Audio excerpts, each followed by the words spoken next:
We're Laura and Cindy, and you're listening to the Holistic Horsemanship and Husbandry podcast, where we talk about natural horsekeeping and deepening your connection with your horse.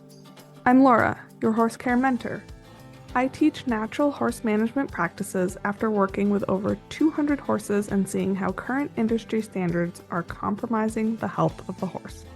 And I'm Cindy, your horsemanship mentor, offering a proven and unique approach to creating deep connections with your horses from 20 plus years of experience, including working with wild Mustangs.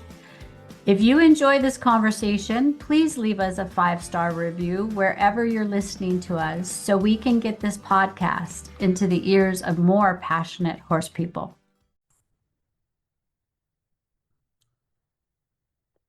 Today's guest is Warwick Schiller, a world-class reining trainer turned relationship-centered horseman who has transformed the way we think about connection between horses and humans.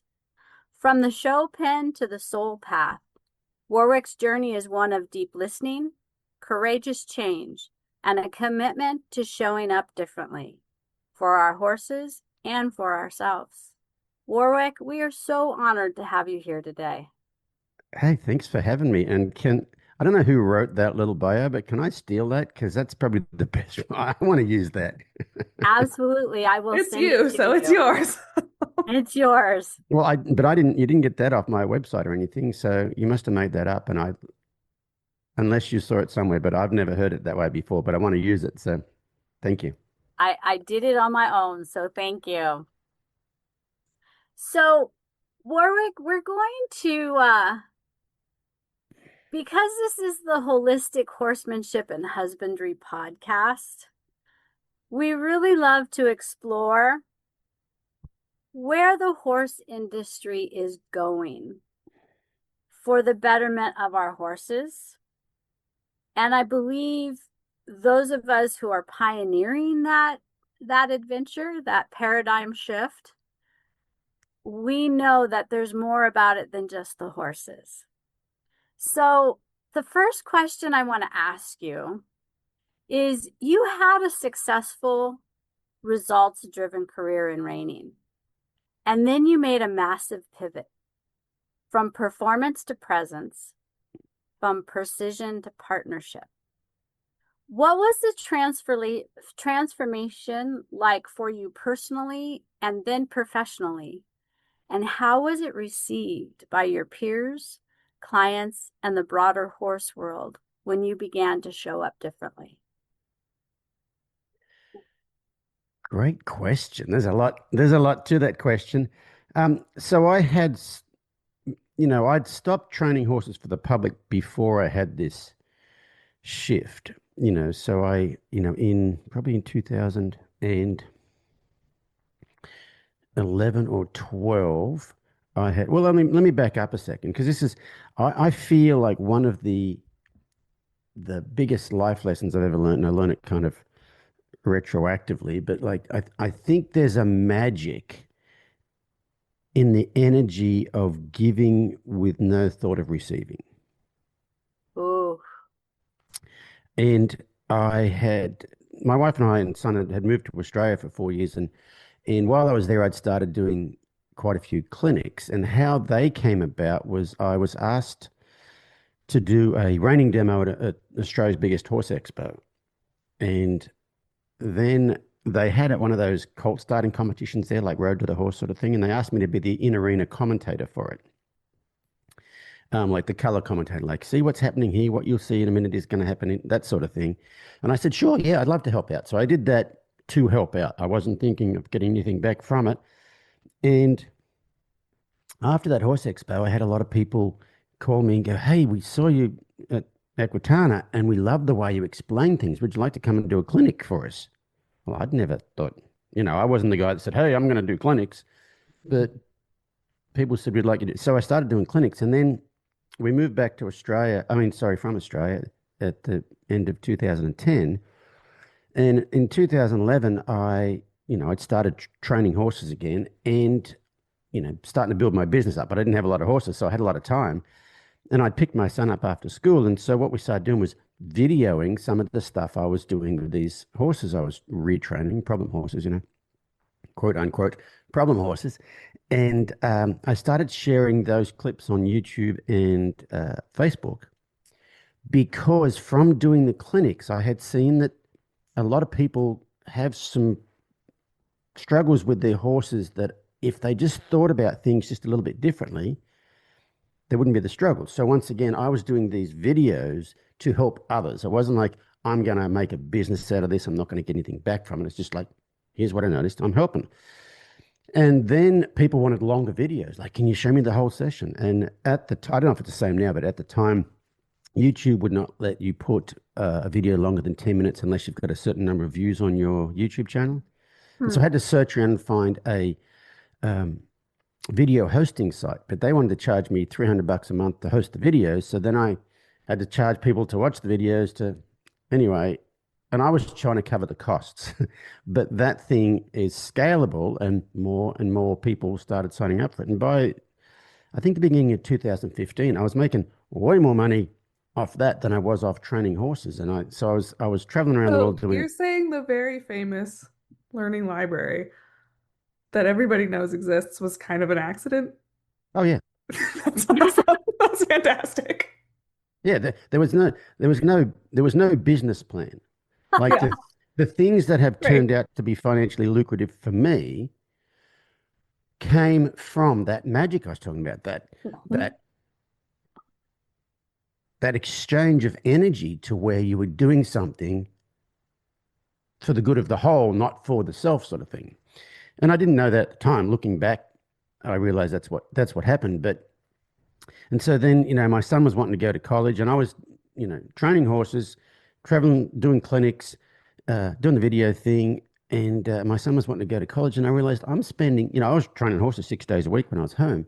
And I realized I'm spending 90% of my time making 20% of my money. Mm. And so I decided at the end of 2014, I wasn't going to train horses for the public anymore. And it was in 2015 that my wife bought a reining horse that she had a limited budget, and there were two horses she was looking at. One was kind of a steady Eddie sort of a thing. The other one was a little superstar, but he was weird, and they couldn't, what in the business they call, get him shown, meaning the talent he can show you at home, you can't just get it all to happen in the show pen. And a friend of mine trained both of them, and he's an amazing reining trainer. He's from Australia too. This is here in the US though. But this guy that trained this horse, he's not really good at problem solving. Sometimes they have a little bit of trouble getting the horse in the trail and things like that, but he's great at training reining horses. And so it wasn't the reining part that I figured needed help. He'd spook at the judges' chairs and things like that. And I'm like, yeah, I can buy that one. He's way cheaper than a similar one who doesn't spook at the judges' chairs. He's super talented, whatever. So we bought him, and I resolved most of the issues, but there were some little things about him I could not resolve with the current knowledge I had. And so he really made me step back and think about things differently. And that was the start of the whole thing. I started looking at things outside the box I'd been looking in. And for me, I was always on the empathetic end of the scale of horse training anyway. And so I was already a bit of an outside the box kind of a guy anyway. But he made me think completely outside the box, and yeah, it took me down so many rabbit holes that we can talk about. But he was the start of the whole thing. And I think your question there, Cindy, was about how other professionals perceived it, maybe. I don't know. I wasn't around them anymore. I wasn't going to horse shows. Did you worry about, was that ever a thought in your mind as you were making this shift? I mean, so you said you were always on the empathetic side. Is that something that you kind of owned with pride, or was that something that was like kind of quirky and weird and different around you? Was there feelings around that, or was that just you from the beginning? Yeah, I think that was just me from the beginning.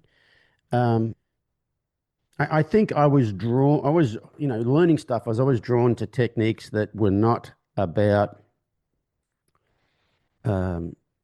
fixing the problem, but understanding the reason the problem was there in the first place.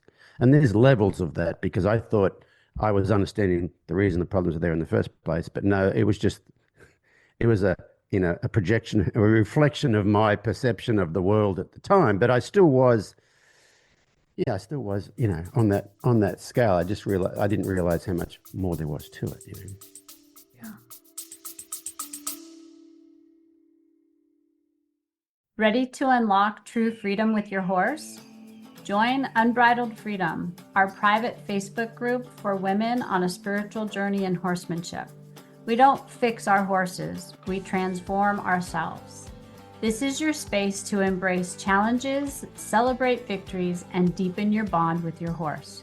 If you're ready to lead with wisdom, compassion, and inner peace, join us today. Let's dance with our horses as one. The link is in the show notes below. That's so interesting. Go ahead, Cindy. So you have won a couple different championships, am I correct? You know what? I was a bit player in the reining world. I wasn't a superstar. I mean, I was handy, but probably the thing about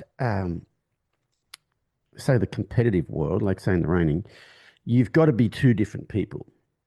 You've got to be a good trainer and a good showman. Uh-huh. And usually the people who show, there's usually two camps, people that train better than they show and people that show better than they train. And I was definitely a train better than I show. And looking back now, I think the reason I didn't show as well as I could have done had nothing to do with my talents or abilities. It had to do with my mindset and self-talk and all that sort of stuff that at the time I didn't know anything about. But no, so I don't really want to dwell too much on the reining stuff because I didn't. No. In the whole scheme of things, I didn't win that much. I mean, I was going to build on that in the sense that you're much more aware of the mindset and of the self and how you or how we all can influence our horses based on where we are in our own self-awareness and in our own ability to stay grounded and present and not put the task before the partnership or the relationship. So in your time that you were training, we're not going to dwell on that. I think what I was curious about really, so let's stop. I'll stop beating around the bush. What I'm curious about is that I'll lay a little foundation first. I'm an extremely spiritual person and an empath, animal communicator, psychic, whatever you want to call it. All those labels I don't like because I believe we're all extremely intuitive. And that's what makes horses so amazing is that they help that in all of us. But I know that in the mainstream norm of the horse world,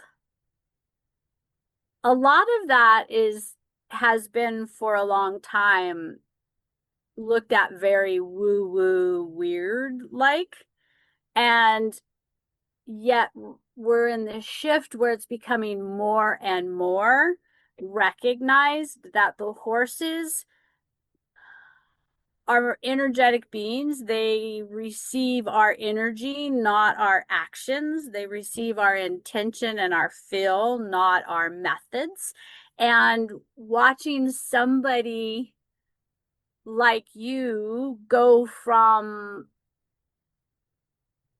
a broader range of exposure to the competitive world and training world to where you are today, which is more present, more grounded, more authentically showing up for the horse. I was wondering what kind of peer pressure or receptivity did you notice in that process? Or did it happen so organically that you didn't notice it or you didn't care? Great question. You know, you had mentioned peers before, and I was no longer, because when you train horses and show horses, you're showing other people's horses. You know, you're competing with clients' horses. So when I no longer had clients, I no longer was showing. So I didn't, but my wife was still showing, so I was going to shows with her. But yeah, I probably didn't really care that much that they might have thought I was a bit weird or whatever, you know. Hmm. But you were talking about mindset and presence and all that sort of stuff. And so I hadn't, 2018, the World Equestrian Games goes every 4 years. It's the opposite of the Olympics. So if the Olympics is in 2016, World Equestrian Games is 2018. And it has all the Olympic disciplines, but reining was also a part of the World Equestrian Games. It's not anymore. Um, and I had been on the Australian reining team at the World Equestrian Games in 2010. Anyway, so when the World Equestrian Games was going to be here in the US in 2018, my wife said, we should try and qualify for the Australian team because my wife has an Australian passport now. Um, and I hadn't been showing for about 3 years. And so we started going back to some shows and I was a bit rusty, but we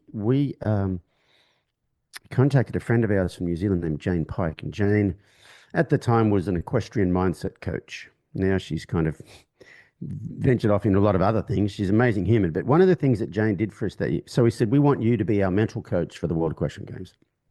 And one of the things Jane did for us that year was, my wife and I did it separately, but we did a phone interview with Jane and she asked us lots of questions. And then she made us an audio file to listen to. And she said, you have to listen to it with stereo headphones. And so you listen to this thing and it's Jane talking to you. And Jane's saying stuff, and it's about half an hour long, but about 10 minutes in, one of the Janes keeps talking, but a different Jane shows up on the other ear. So there's two different conversations going on at the same time. And your instructions were to listen to it as often as you can. And so I listened to it, all the year, during the year. So we go to the World Equestrian Games. We get qualified for the Australian team. We go to the World Equestrian Games. And so this is the place where I'm supposed to be the most tense. My ass cheeks are supposed to be clamped shut, Jane had given us some different breathing techniques to do. And one of the ones that I did a lot at the World Equestrian Games was alternate nostril breathing.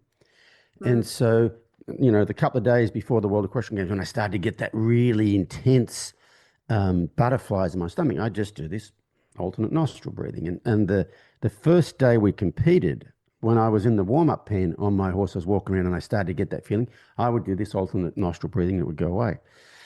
So I went in and competed in the first round, and it was an experience I'd never had competing before. So this is the place I'm supposed to be the most tense, the most nervous, the most whatever. And I've never been that relaxed in my entire life competing. And I did about as good as I thought I could do. It was really good. Everything worked out really well. And then, so at the World Equestrian Games, the team medals are awarded from the first round. So everybody on that country's team, their scores count for the team medals, but then the top 20 go back to an individual round, individual finals, individual medals. So the top 15 from the first round automatically go back, and then the next 20, so 16 to 35, they do a semifinals, and the top 5 of those go back to the individual final to make up 20 in the individual finals. And I was 35th, so I got to go again, and my wife was 32nd or something. We got to go again. I was 3 points higher the second time than I was the first time. And so basically had a personal best at the World Equestrian Games. Robin did the same thing, and we were both one slot out of making it back to the individual finals, which we never thought we'd be able to do that. But once again, it was this I was really present, and I couldn't figure out what was different, but I'd never felt that way competing before. And then I realized, hang on, I know what was different. It wasn't that something was there that was no longer there. I mean, something was there that hadn't been there before. It was something that had been there before was no longer there. And I realized that there'd been a voice in my head every time I competed in the background there that said, who do you think you are? What do you think you're doing? You're not good enough to do this, blah, blah, blah, blah.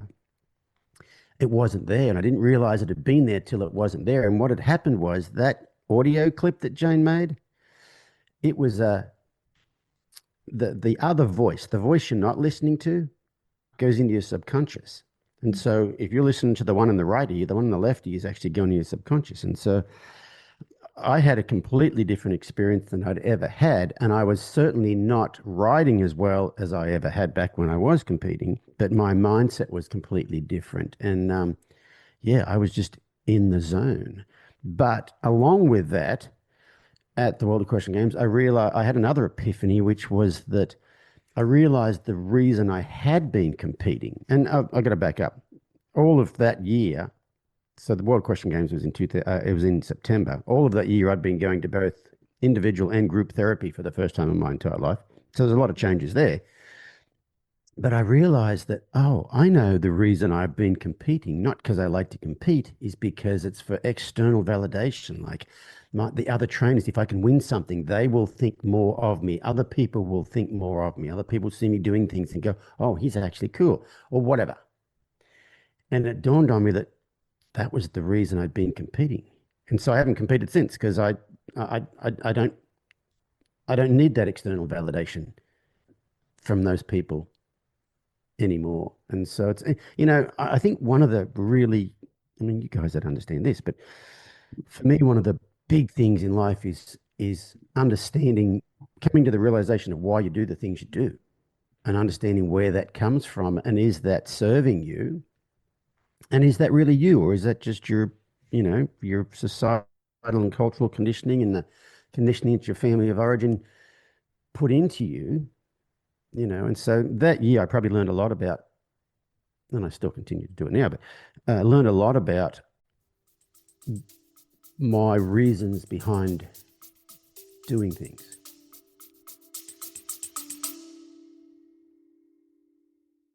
Let's pause for a moment. Have you ever looked at your horse and wondered if they're thriving in your care? Is there more you can do to give them the best life possible? Most ranches and boarding facilities are set up for convenience, not horse health, but there's tons you can do to fix your horse's situation if you're willing to get creative. Join Evidence-Based Horsekeeping, my Facebook group where members learn how to improve the mental and physical well-being of their horses. The link is in the show notes. Yeah, it's so interesting as someone who I came into the horse world through a $500 rescue pony. I've been happily at the bottom the whole time. But seeing as the levels go up, the entrenchment of tradition and respect, it's all tied back to identity and results and the identity you get from the results. And I'm finding myself now becoming a trimmer. Because if you look at all the hooves across all the horses across the whole world, we are effing it up. Plain and simple. Like, I know you've studied David Landerville, so I know you have at least well, I wouldn't this say much knowledge I wouldn't of say that. I've studied with Dave. I went to one of You went to his clinics. his things. You know what I try to do is I try to trust the people that I have to do the thing to get in the rabbit holes. They can get in the foot rabbit hole. My vets can get in the vet rabbit hole. Yeah. Me personally, and some people go down lots of rabbit holes. Me personally, I try to stick to the rabbit hole that I feel like I don't have enough brain space to go down all the rabbit holes because I'll only get this far down them. So, And that's but fair. But like it's, when you really look at there's like this huge fight going on in the hoof world right now, and it's because everybody's tied their identity to the hooves that they're trimming instead of tying the identity to what's best for the horse. right, yeah, and it's not just It's everywhere. Like not that's just one yeah, example, but it's yeah, everywhere. it's all about um, people wanting to be right, and and I totally understand that. And for me, I don't get too judgmental. The let's say social media, the horse social media thing is there's so many people out there who are really good in their field, like good in their field of expertise with horses, but instead of using social media to say this is what I do, they spend all their time saying, well, they're doing it wrong and they're doing it wrong and they're doing it's like the ads you see on TV here in America before the elections. No one says what they're going to do. They just tell you what the other guy did wrong or what he did 69 years ago when he was in grade school and stole someone's lunch money. You know what I mean? There's so much of that in the horse world, and I feel like that you cannot. I feel like pointing out what someone else is doing wrong when they haven't asked for your opinion alienates them to where you're not changing their mind and you're alienating them to actually even consider what you're doing. I feel like leading by example is a much better way to influence others. And, I have people say, when I bought my horse, there's this lady there and she's doing it wrong. And how do I tell her to? And I say, you don't tell her. You do with your horse what you do. And if you do it well enough, at some point in time, she's going to notice the change in your horse and she's going to go, hey, how did you get your horse used to? How did you? Then you can open your mouth and vomit all over them. But until they ask, sticking your nose in there is, like I said, it's going to do two things. It's going to alienate them to where they don't hear what you say anyway. And it's also going to alienate them to where they're not going to be interested in asking you for advice in the future. So that's, I just kind of look at it that way. I feel like leading by example and just doing what you do and letting that be the guide is so much better than telling everybody else they're doing it wrong. You know what I mean? 100%. It's that be the change you want to see. Yeah, I think so. Yeah. Laura, did you have a question? No, did you want to? Okay, because I know that I talked over you for that moment, so I just wanted to you were make sure fine. that I No, didn't you're good. because I I love your personal growth journey, Warwick. I too have been through a lot of that, figuring out the voices that are going on in here that are the self-saboteurs that limit you from really showing up in a way that you want to show up. And it sounds like that year of preparing for that championship competition and having that mindset coach was really life-changing for you, to the point where you decided, I don't really need to compete anymore. I don't need that outer validation. So because of the no longer needing that outer validation because you know who you are inside, what did that do to your horsemanship and the journey with your horses? Well, I just want to back up a second, and it's not that it fixed the outer validation thing. It fixed the outer validation from that crowd of people. Yes. Yes. Okay. I mean, we are human, right? I no longer needed their validation. It's still a work in progress. Sorry, can you rephrase your question? What did you say? What did it do? My question was that when you realized that you no longer needed the outer validation from that crowd, how did that influence the next direction that you took in your horsemanship journey? Well, I think that was a very small part of it. If I can back up a little bit, you were talking about understanding yourself and stuff and doing that personal work. And for me, that horse that my wife bought that I had, I couldn't quite figure out, he was basically the one. What I figured out with him was he spent his whole life in a level of freeze response, a very, very, very well trained freeze response to where but he wasn't stuck.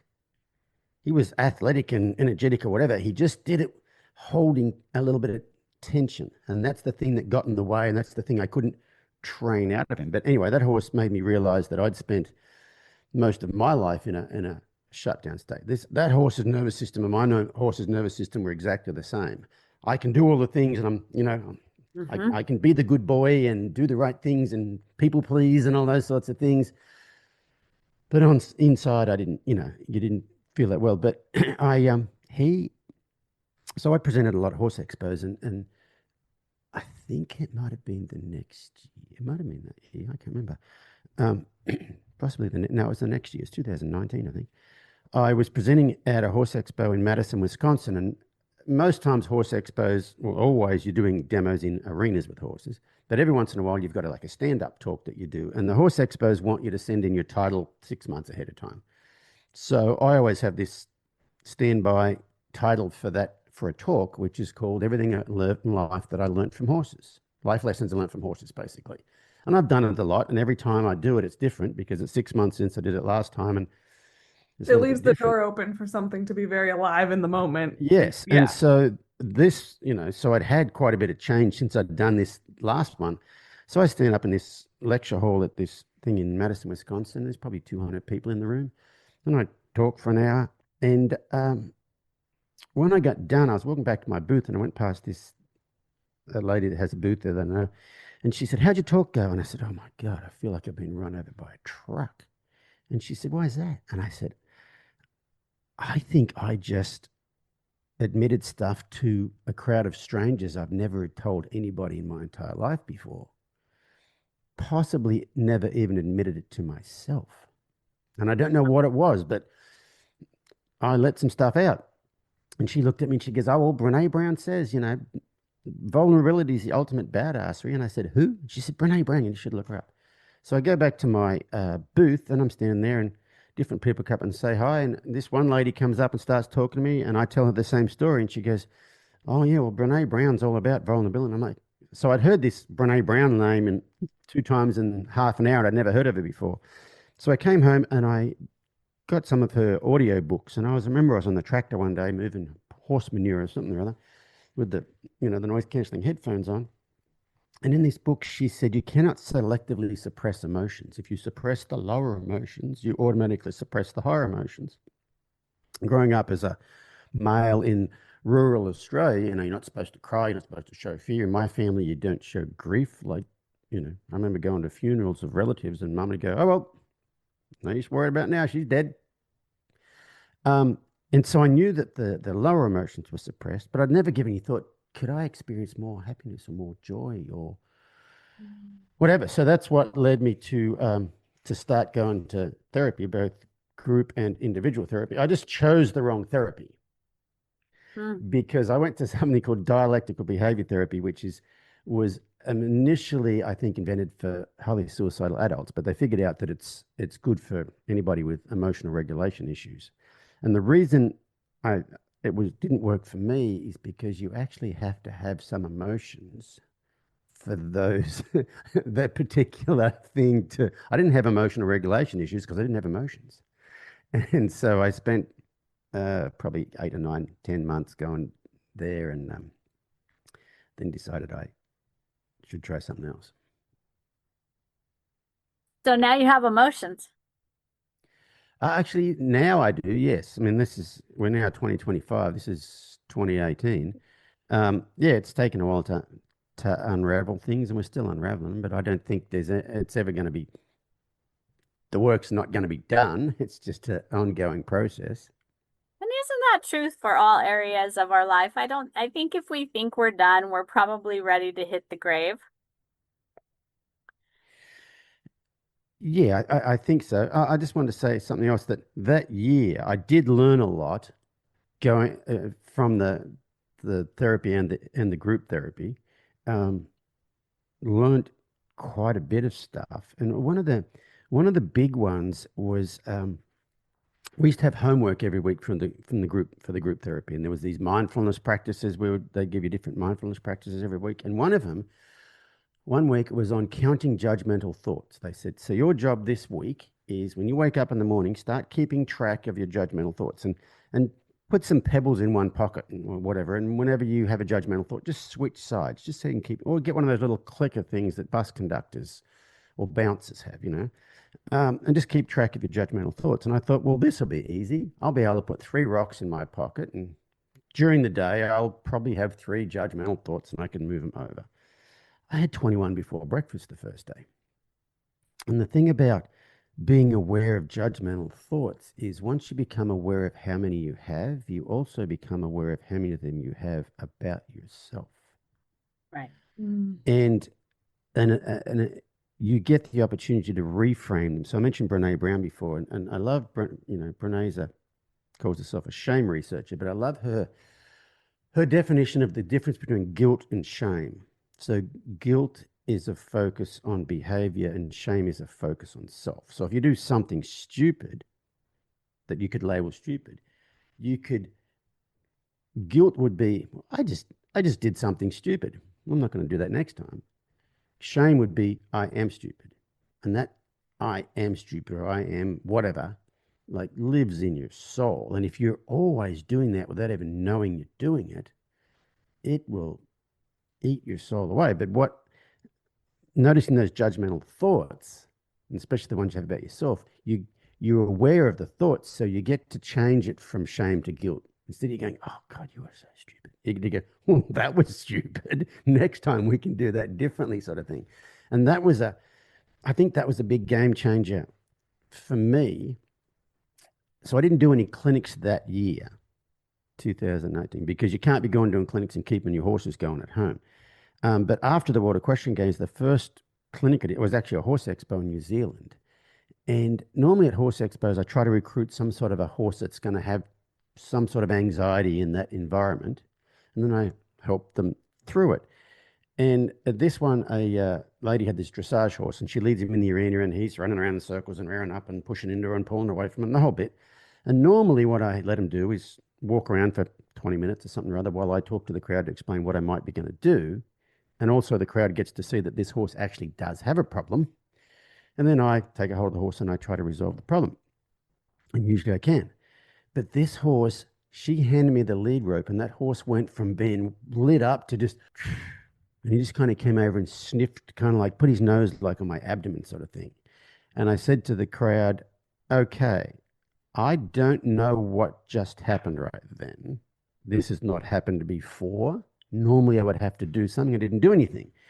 So I don't know what happened. And in case you're wondering, I didn't channel my chi and project a certain energy. I just took hold of the lead rope. And I said, so I want to kind of maybe explain what I think happened. And then I went on to explain that I've been going to therapy all year and talked about judgmental thoughts and yada, yada, yada, yada. And I said, I just feel like I have a different energy than I used to around horses, which is more of it's a lot less of a judgmental energy. You know, it's more empathetic. I see these horses up, concerned, and I have empathy for that concern instead of having ego, like I'm going to show this crowd how I'm going to get this horse to whatever, you know what I mean? And so there was those changes. I found that I had to do less things, but just because I showed up a certain way, I had a certain type of energy. There's a book I read just a couple of years ago. It's called Being a Human, Adventures in 100,000 Years of Consciousness, by a guy named Charles Foster. And he's a British biologist, naturalist, something like that. And in the book, he goes into the forest in the north of England and lives like a hunter-gatherer for 6 months or something like that. At one point in time, he doesn't eat for 9 days. When he does, he eats a hedgehog, all sorts of things. But in that book, he was talking about the trees. And he said, you know what? I've never really seen a tree. As a matter of fact, it's been a long time since I've seen anything. He said, because as a trained naturalist or biologist or whatever it is, he said, when I look at a tree, I don't see the tree. I see the species and I know whether it's deciduous and I know what birds live in it. And I know what grubs live in it. I know how it interacts with the mycelium in the ground and whether it provides nutrients to other trees or if it's like a black walnut and it tries to kill off the other. I know all these facts. He said, but I don't really see the tree. He said, I once met a man who could see a tree, and he scared me so much I fled the temple, hitchhiked back to Kathmandu, and took the first plane back to London. So I once met a man who could see a tree, and he scared me. And so it's that lack of being able to be very clear about what you're seeing. And I feel like these days, when I see a horse, I don't see the color, the height, the breed, the behavior, the whatever. I don't see that. I see the hurt. I see the nervous system dysregulation or whatever. But it's not a judgment. It's an observation. I just feel like there's a different energy to that in itself. It makes a huge difference. I'm in Sacramento. So a couple years ago, you were at Horse Expo doing that's the Marietta Equestrian Center Yeah. Horse Expo for our listeners. I mean, you were doing a demonstration with a little horse who had anxiety around the mounting block, and you never got the horse so that you were standing on the mounting block next to the horse. And I was just sitting there like, holy, like this guy saw the horse. And the horse acknowledged the mounting block and worked on its emotional regulation. And you said, that was awesome. Good job, horse. And it was awesome. And good job, horse. And it was, I think it may be 2021. It was like It's probably 2022 because that two. Okay. wasn't that many years ago that I had that one. Um, and I feel like even now, even just in the last 3 years, the horse world has changed a lot. But I was like, man, there's the 3-day colt starting competitions. There's so much. Was that the year they had the cult starting thing there? I don't, they all meld together. I don't. No, I think that was earlier Was than it? that. That was earlier than They that. don't Yeah. do one every year. No, they only had one. One. Okay. They didn't do Okay. it again after that. But yeah. But that was just like I'd never seen a professional honor the horse like that before. And looking around, it was just so interesting to see like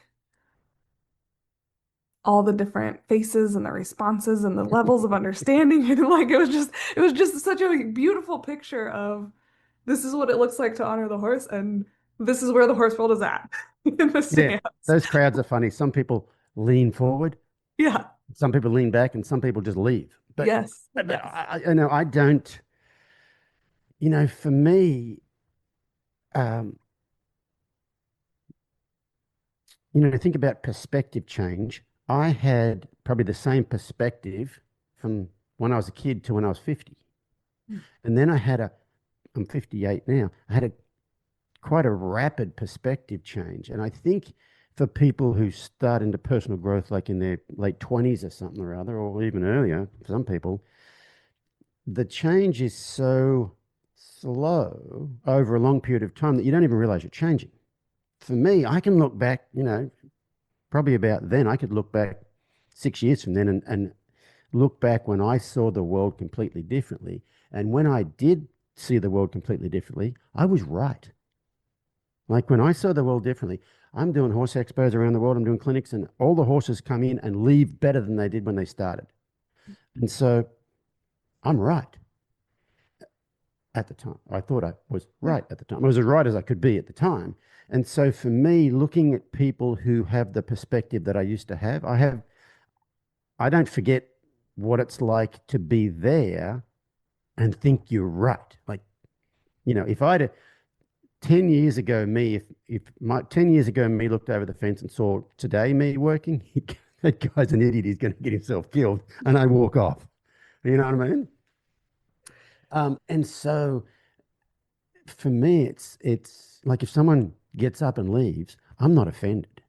Right.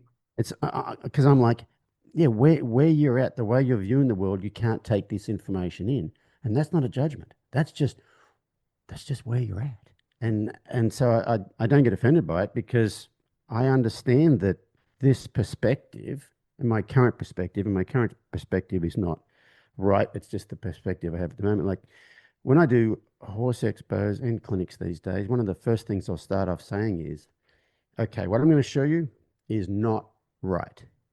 Okay. It's my current best guess. And it's different than my current best guess 10 years ago. And it's going to be different from my current best guess 10 years from now. And if I'm at a horse expo, I'll go, so, Dan's not right and so-and-so's not right and so-and-so's not right. I'm not saying they're wrong, but they're not right. They are going on, they're sharing stuff based on their current perspective. And that's all I'm doing here. This is my current perspective. And I'm going to explain why I have that perspective and how it works. But nobody's right. Yeah. You know what I mean? But anyway, so what I was saying was, like, if someone gets up and leaves, I'm not concerned because you've got to be at a certain place to pick up what I'm putting down. It's kind of like if you read a book in your 20s and then you read the same book in your 30s and you read the same book in your 40s and every time you read it, it's a different book because your perspective has now changed, and so the content of the book is different. You know, the level of which you can understand it is different.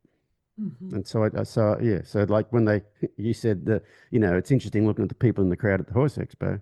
Yeah, I find it interesting too. But what I do find interesting is how many people do stick around, and you can see, like I like doing horse expos because it's an exchange of energy with the audience. And they, over the years, have kind of guided me as to what it's almost like you're a stand-up comedian. If your joke fails, you don't use that one again. And if this one works, okay, I'm going to craft this joke even better, sort of thing. Watching people in the crowd, you really get what analogies land with them, what analogies don't land with them. You know, there's no expression, or you can see their heads nod, and you really, you know, they really kind of inform the delivery, not so much the message, because I have a message I want to get across to them. The getting it across, the crowd kind of informs what analogies work, what analogies don't, you know. Yeah. So Warwick, overall, well, I have my list of things like, oh, I want to touch on that and that and that and that, but I'm going to touch on the most immediate. You said you have a message you want to get across, and you've learned based on each audience how best to deliver that message. What is your message you want to get across to the horse world? This is not to the horse world, this is to the world. But Perfect. the thing I liked, and this is not so much the message, but the thing that I'm trying to do in everything I do. So if you think about it, I do clinics, I do horse expos, I have a podcast, I have a podcast summit where the guests come and present. What else do I do? Let's say those 4 things. Oh, and I make the videos either for my online thing or on social media. But the thing I'm trying to do in what I'm doing is have the audience, the viewer, have a perspective change. I'd like to bust one of their long-held truths that they've had all their life. And I feel like this is where the horses can really, really helps basically humanity. Is most people have been raised on a diet of dominance theory with horses. And when you can, especially if I've got a problem horse at an expo and, you know, it has challenging behavioral problems like biting or any of those sorts of things, and I resolve it without correction, I resolve it through listening and empathetically responding without correction, and people kind of go, oh shit, I never thought of it that way. And they bust one of their long-held truths. For me, what it does, it opens the door for them to go home and kind of go, what else have I had as a long-held truth? Nothing to do with horses. For me, with what I'm doing, the horses is the thing that helps them see one of their long-held truths busted. And the only reason I was having this problem is because of my perspective about the problem.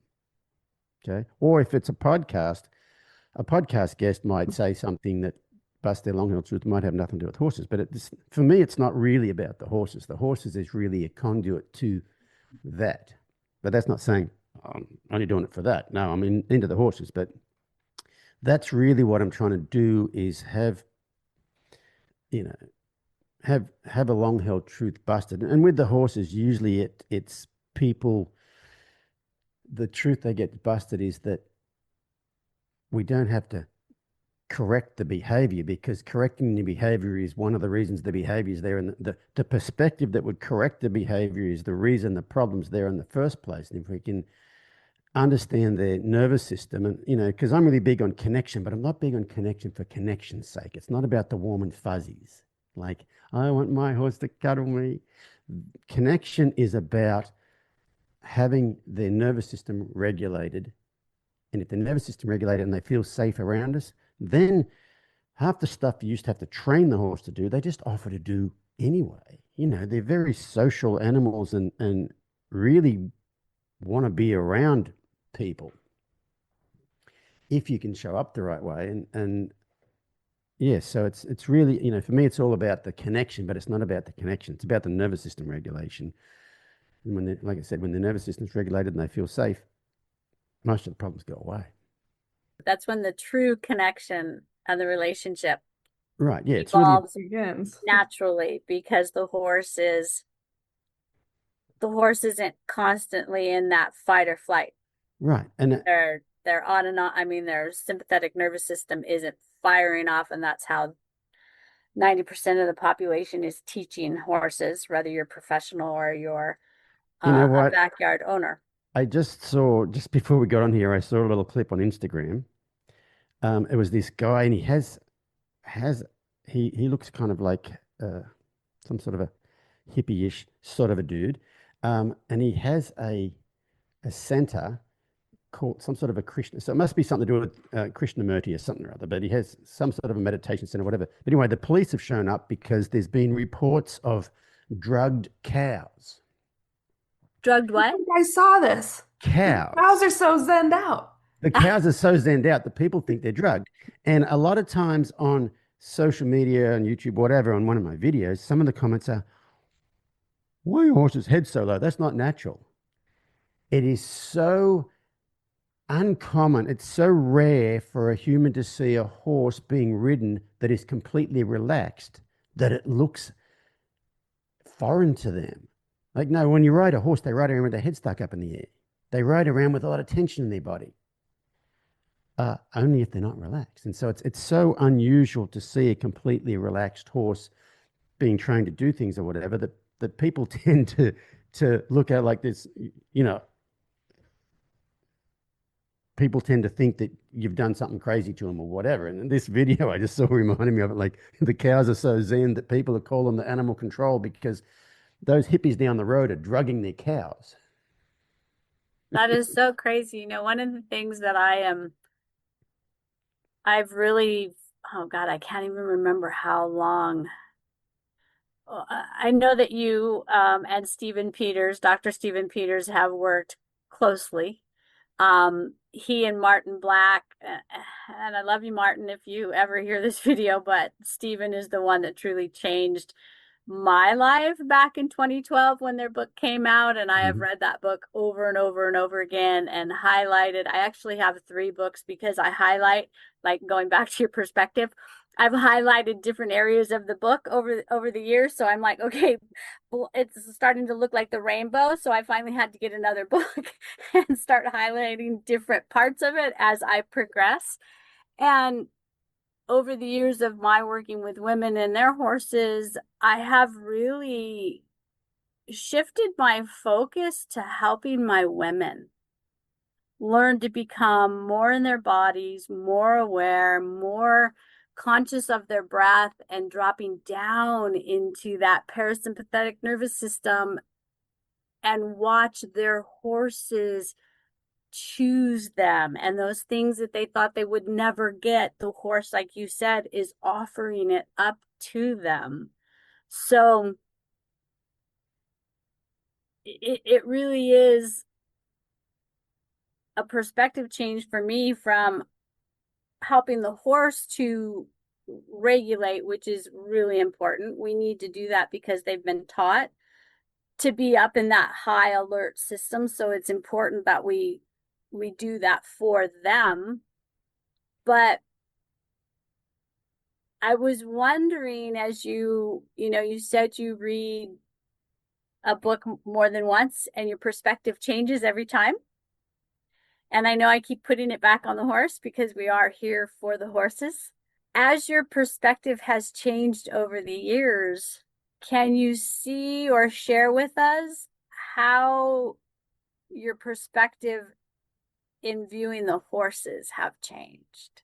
Because you now are so aware of their nervous system and how if you can help that nervous system, you've helped the entire horse. I'll give you a little quote of mine that these days I'm less concerned about what I can get a horse to do and I'm more concerned about how they feel about it. Yeah. Yes. Yeah. That's the answer. That's so powerful. But that does not mean I don't want them to do things.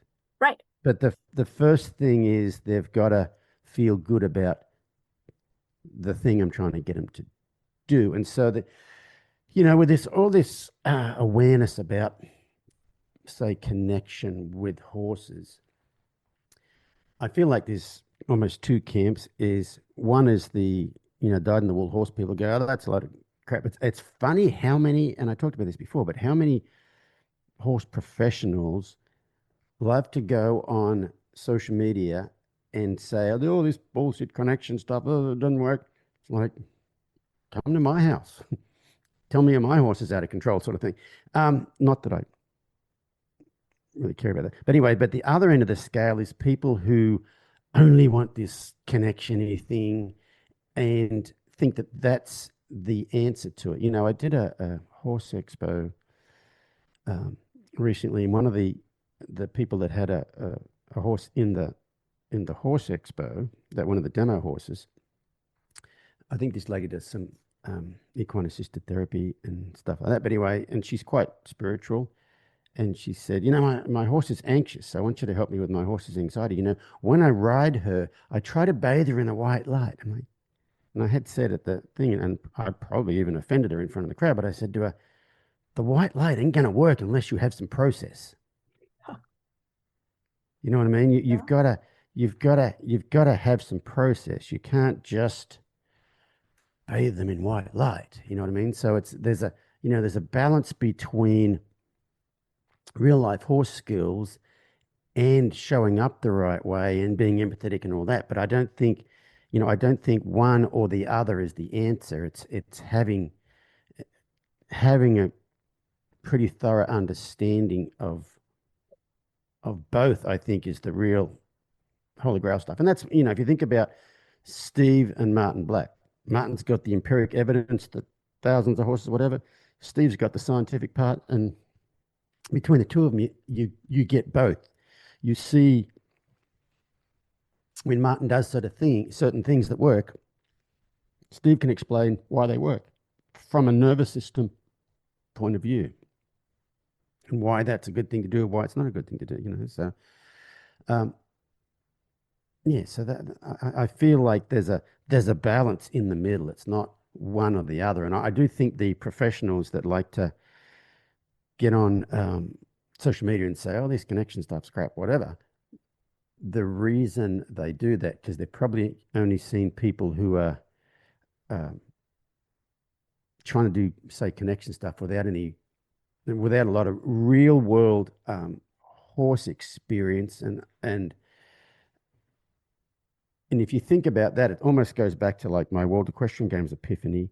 Is I had the epiphany, like I understood why I was doing it, and I was doing it for the wrong reasons. I really think sometimes people might be doing the whole connection thing for the wrong reasons, and it's almost, it can be a bit of a, I'm going to do this and my horse is going to love me and it's going to make me feel better about myself, rather than I am trying to help this horse.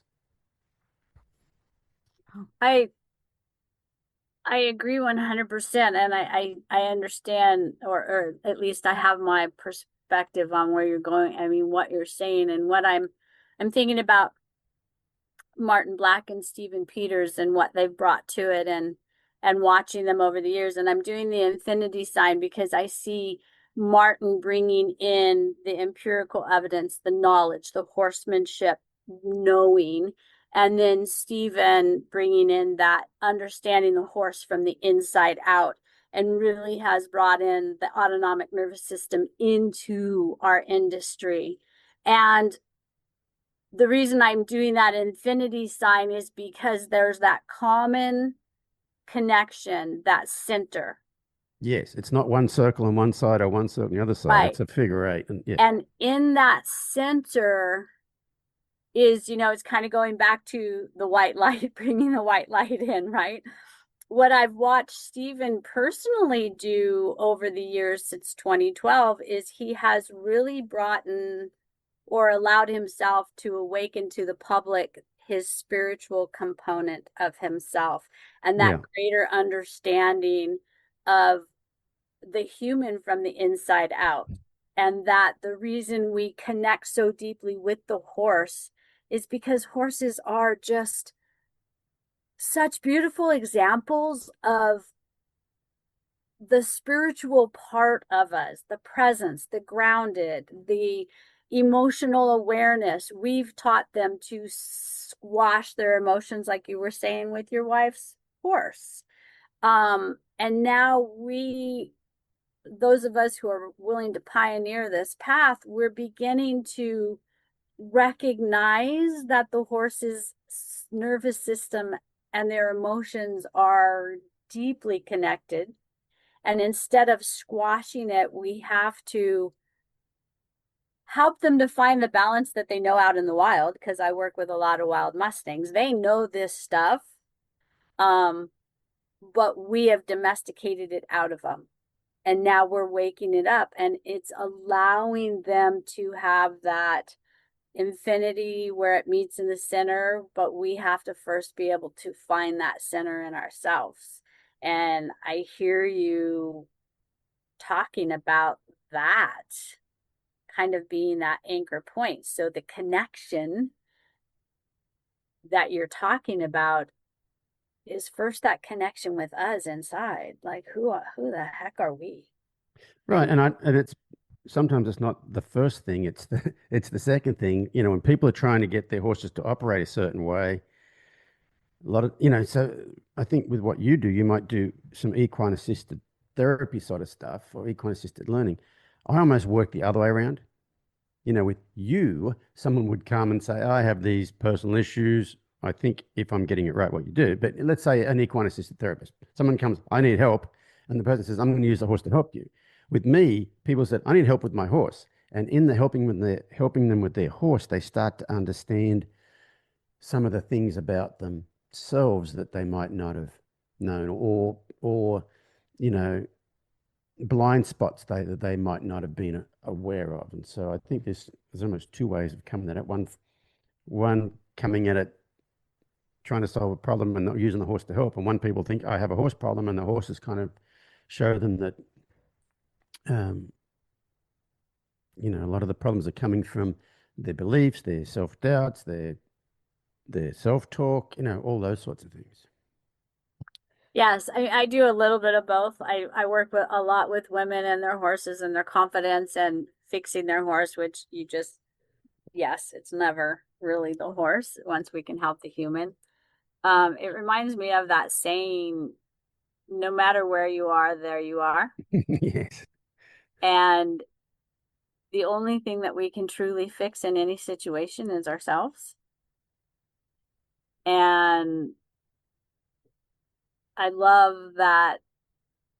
I think my takeaway in this conversation, I have many takeaways in this time with you, Warwick, but I think my biggest takeaway is that the connection begins within in order to be able to connect with anything outside of us. Yeah, there's a lady that used to come to quite a few of my clinics in Australia years ago, and I haven't seen her for quite a while. And she told someone else in Australia one time, she kind of got a bit disillusioned with me, which is perfectly fine. But she said to this guy, yeah, he doesn't talk to you, he talks at you. And I used to be I felt like I was the same with horses. Like I didn't want to allow anything in because I had this shield around me. And so it was only going out. I didn't allow it to come back because I didn't, I would have to let the shield down to let it in. And what are they going to see? That might make you feel an emotion.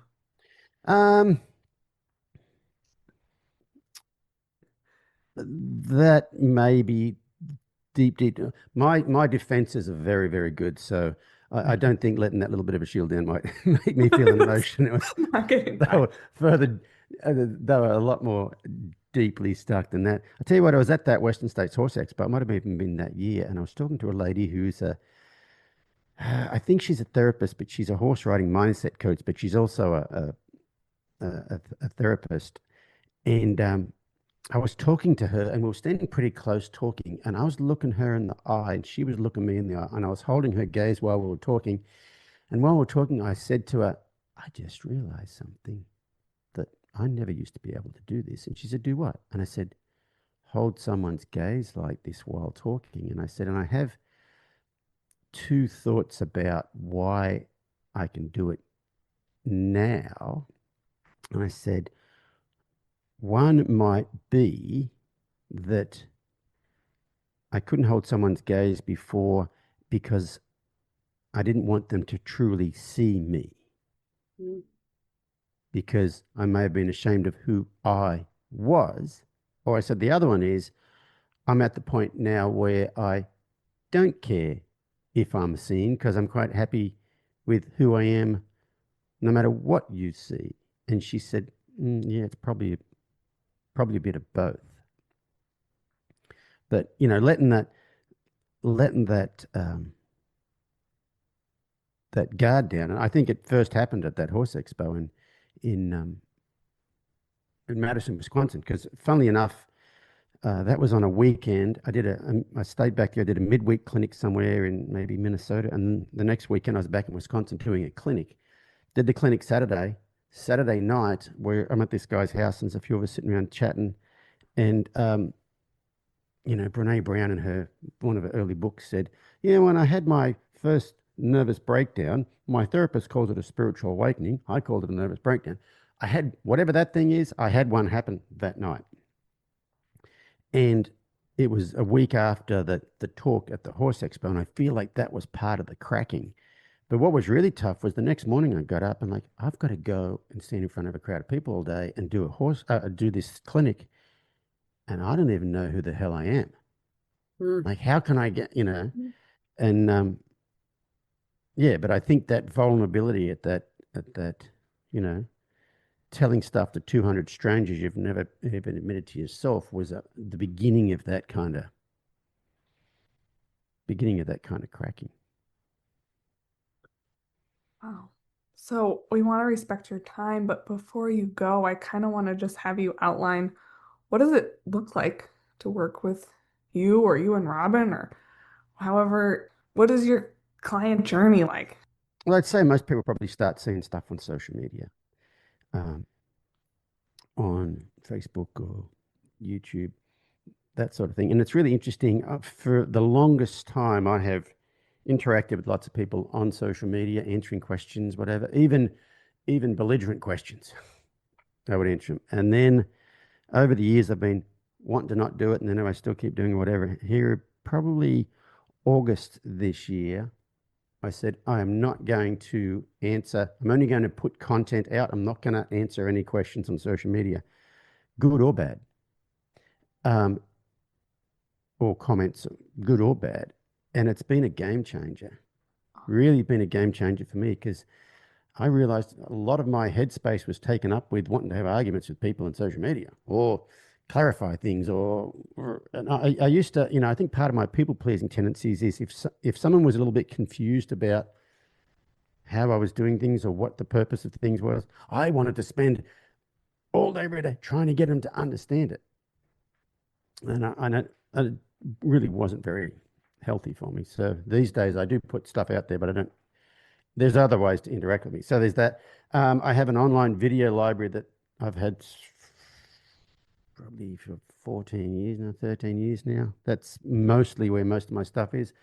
I do clinics, I present at horse expos, have a podcast, the Journey On podcast. We have podcast summits, and we host retreats here at our ranch too. And the retreats are basically they're all the stuff I'd like people to know about themselves when they're working with their horses, but just not working with the horses. Actually, next year we're doing something new. It's a 5-day ridden retreat. So it's a clinic and a retreat, meaning people come here for 5 days, and half the day we're going to do, introspective stuff, personal growth stuff. Robin might do the ice baths with them or whatever. And the other half the day we're riding we'll be doing work with the horses. And I'm excited about that because you can get a lot done in 5 days. And then Warwick, can I ask you real quick? Is that 5-day retreat with the horses, is it their own horses? Yeah. Perfect.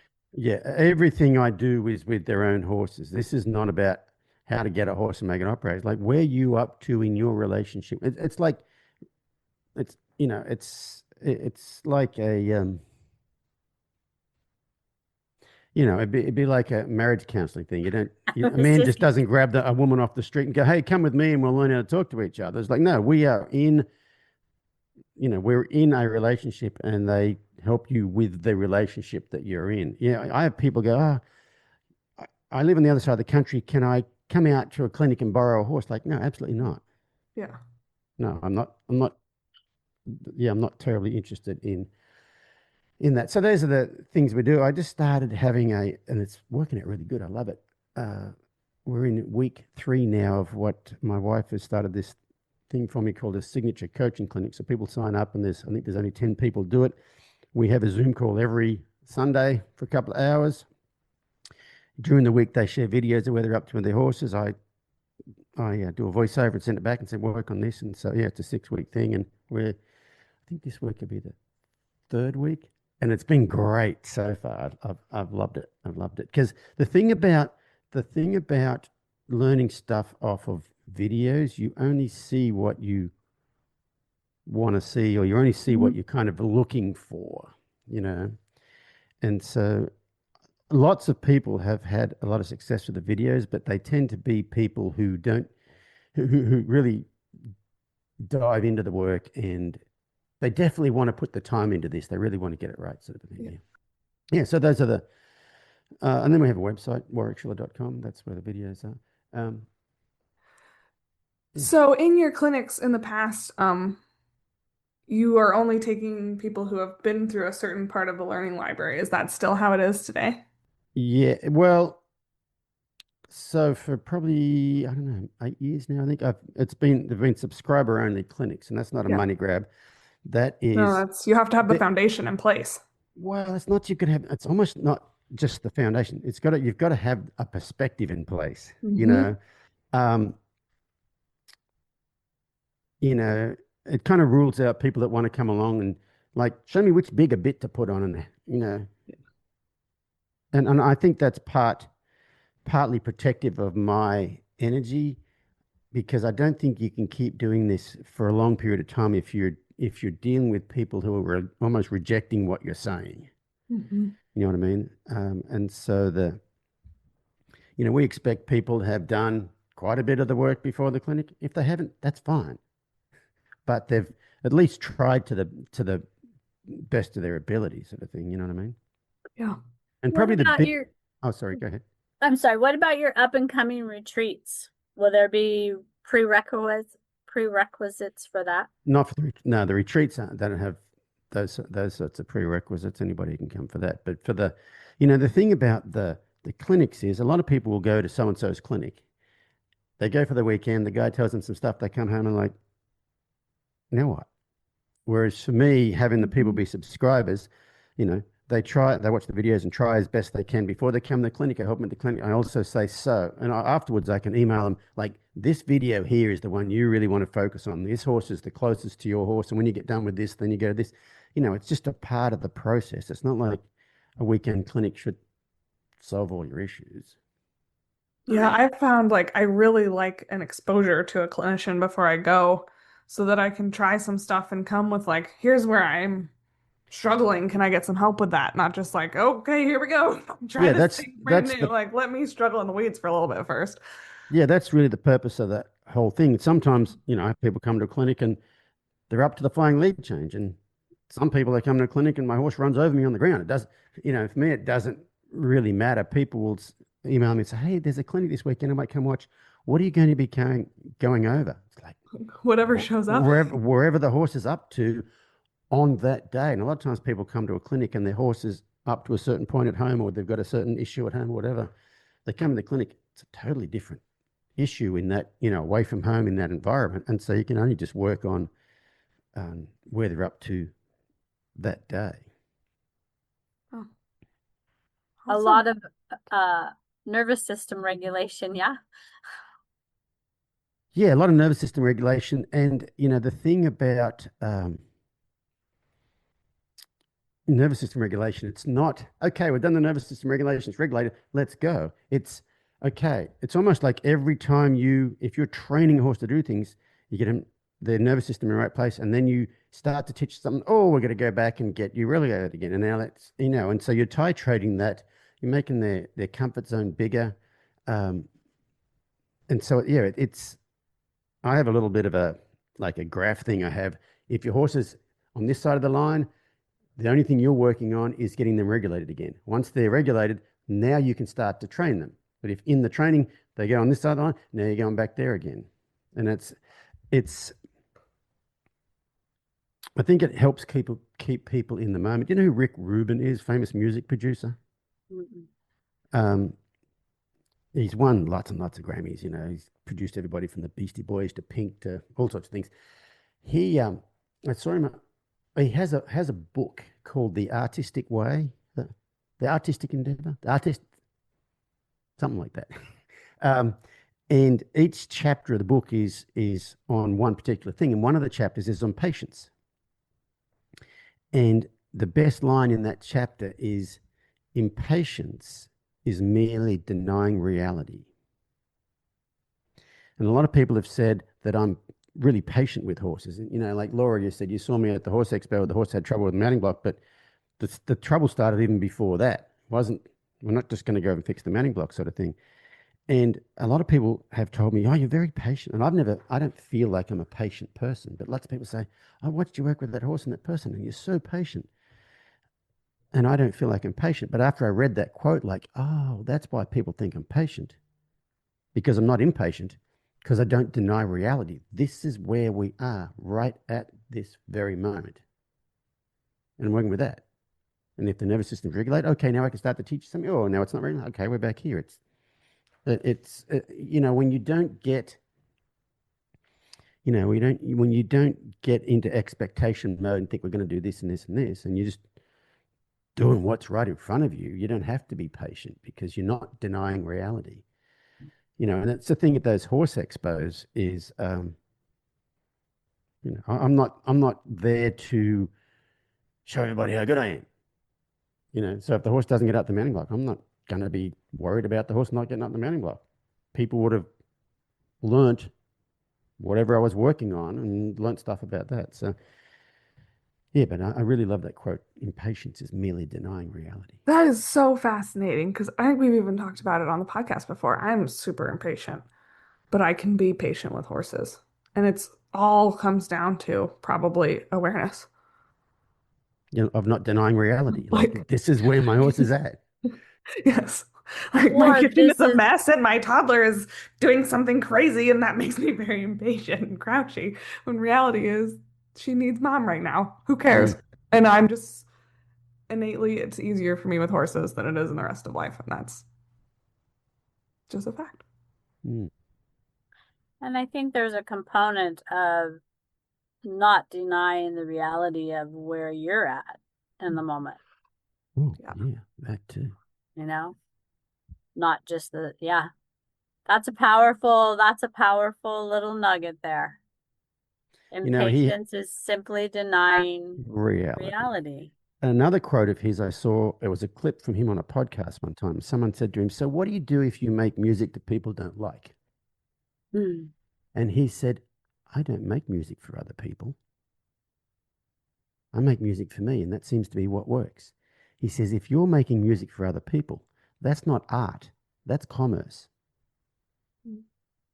And there's a difference, I feel, between that act, that art and commerce sort of thing. You know, that is, the art is you're in the moment and you're doing this because this is what you're doing, not thinking about, is this going to impact the world a certain way? He's not in a business. He just happens to be making art that happens to be making money. You know, it's the same with the stuff I talked about before. Everything that's been financially successful for me, I was making art. I wasn't making commerce. Mm. You know, I was doing things for a certain reason, and that reason was trying to help people. And so I love that when he says that's not art, that's commerce, because there's a different energy behind that. And it's the same thing working with horses. I feel like if you're trying to fix the problem, that's a different energy than I'm trying to help you with your concerns that are causing the problem. I think it's a completely different energy and has a different perspective, and you come up with different ideas based on that. You know what I mean? Mm-hmm. Yeah. Yeah. That is it. That's so big. I mean, it feels like we've come full circle in our conversation because that's definitely where you started with. And when I started focusing on giving, I'm not here to get something. I'm just here to help you out. That's when things started changing for you because of the energy, Yeah. and I think that definitely when we approach horses with, I'm not going to fix you, I'm just going to help you be more comfortable and learn how to deal with what's in front of you without going straight into that reactive mode, is they feel that, like I tell people all the time, the reason I don't do 30, 60, 90 days on your horse is because your horse isn't broken. Your horse isn't the one that needs, it's that connection, it's that relationship. I can do it with your horse, but unless you are willing to show up and do it for your horse, it's not fair to the horse. Yeah, you think about my perspective change didn't come about till I was no longer training horses for the public. Because I almost don't think you can almost do both of those at the same time. Yeah, I because am, it's that performance expectation based. You know what the horse needs, and the client has their idea of what is needed and what they want, what's in it for them, right? And for a trainer, that almost puts you in a no-win situation. Yeah, yeah, it's definitely a hard situation. when you were talking about the connection and, the people who say you can't have connection and get anything done. I'm over here like, started a horse without knowing how to ride. Thank goodness we had connection because we would have died. Like, I think that 20 years from now, the percentage of horses that go out to a trainer to be started is going to be so much lower than it is today because we're teaching regulation, we're teaching this awareness, people are buying on board. And starting a horse isn't inherently dangerous if you can see the emotional state that that horse is in all the time. Boom, right there. Like, I'll have people go, oh, well, I got to send my horse out to get started because I've done all the stuff, but I just don't bounce anymore. I'm 65, I don't bounce anymore. Like, well, you would only bounce if there if was there some was a ready reason to leverage. bounce, yes. Yeah, if I can, I want to read you a post I saw on Facebook yesterday that was Absolutely. very, very cool. It's by a lady named Cara Garreau, and she's a marriage and family therapist from the North Bay of north of San Francisco. But she also does equine assisted stuff. But she said connection with horses is getting a bad rap lately. It's often dismissed as something soft or as if connection means standing in a field chanting and meditating while your horse runs away. But connection isn't fluffy. Connection is nervous system science. One form of relational connection is the ability for two mammals to stay in conversation when arousal rises, blah, blah, blah, blah. But I love that it's often dismissed as something softer, as if connection means standing in a field chanting and meditating while your horse runs away. That's the general consensus from lots of trainers out there. And it's funny, I've had so many of them over the years just make pointed jabs at me. Like I'll do a post about something, and they will read that, and it will just trigger something, and then they've got to say things like, "Oh, yeah, stand out in the pasture meditating while your horse runs away, chanting and meditating while your horse runs Yes. away." It's like, well, that's not what's happening around here. I don't know what you're watching, but anyway. Yep. Well, that that kind of goes right with my first question of, as you've evolved and your perspective has changed, how does the industry that knew you as this and see you as this now, what do they think? And it goes back to that, you don't know what you don't know until you know it. Yeah. And And what do they think? I don't know, and I really don't care. perfect. Exactly. And it's not, and there's the there's the saying, you shouldn't, what other people think of you is none of your business. Right. But there's two ways of saying I don't care what they think. One is I'm not influenced by what they think. I'm going to do what I do, and I'm not really concerned about what they think. But the other one is I don't care what they think, and you do things to piss them off. I mean, that's not the way I look at that. But yeah, there's a couple of ways of looking at it. I don't care what others think. I'm going to act like an ass, and I don't care what other people think. That's not that. It's I'm going to be authentic to how I view the world, and I'm not concerned that if they don't particularly see the world the same way as I do. And that right there brings inner peace. Yeah. You're able to show up and be who you are and what you're meant to be and share. Yeah, fun stuff. Well, thank you so much for coming and chatting with us today. This was great. No worries. Love what you guys are doing in the world. Thank you. If you had one parting word of wisdom for our listeners, Warwick, what would it be? Well, I've already said it, but I really feel like there's a magic, and I mean magic with a K, not magic with a C.